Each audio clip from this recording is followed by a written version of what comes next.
Hey everyone, this is Jasmine at Dalton Hyundai. Now we're gonna check out the screen layout on the 2026 Palisade. Alright, so now we're gonna look at the screen layout. We're gonna click right here.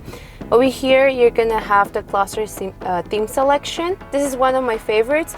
Right over here, you have the option for modern. So you have the option to link it to drive mode.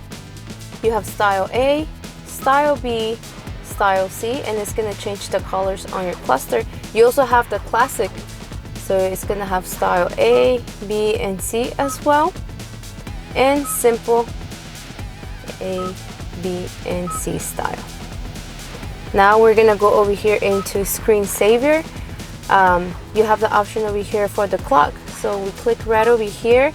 You can click whichever clock you want. Let's just pick this one. You're gonna hold the button over here on your volume.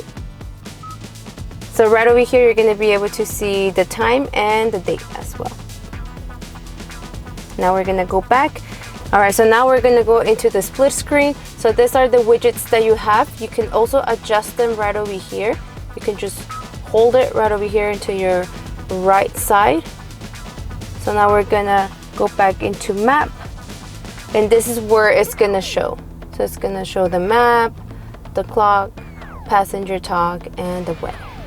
Thank you guys for watching. Don't forget to subscribe, like this video, and we'll see you soon.